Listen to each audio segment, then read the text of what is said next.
मुंबई गोवा महामार्गाच्या चौपदरीकरणाचं काम अद्याप पूर्ण झालेलं नाही। केंद्रीय मंत्री नितीन गडकरी यांनी 31 मे पर्यंत काम पूर्ण करण्याचे संकेत दिलेले होते।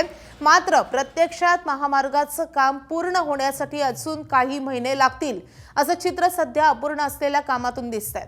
अपूर्ण कामामुळे वाहन चालकांना धूळ, चिखल आणि वाहतूक कोंडीचा मोठा त्रास सहन करावा लागतोय।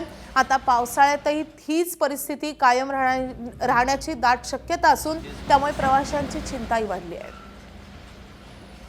केंद्रीय मंत्री नितीन गडकरी यांनी कोकणाच्या दौऱ्यामध्ये मुंबई गोवा महामार्गाच्या संदर्भातली 31 मे ची डेडलाईन दिली होती।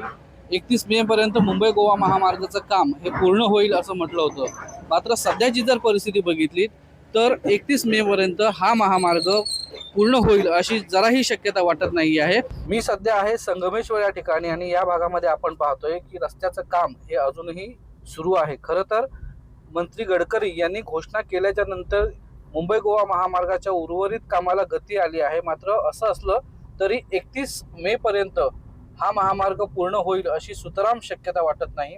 पावसाळा जवळ आलेला आहे आणि त्यामुळे पावसाळ्यामध्ये या संपूर्ण महामार्गावरून प्रवास करताना प्रवाशांना अनेक अडचणींचा सामना यावर्षी देखील करावा लागू शकतो अशी स्थिती आहे।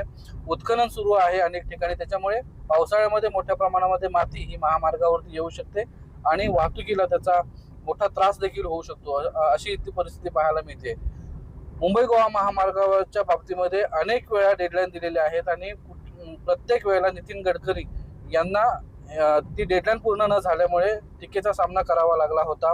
यावेळी देखील अशीच परिस्थिती सध्या पाहायला मिळते आहे। स्वप्नील गाग, एबीपी माझा, संगमेश्वर, रत्नागिरी।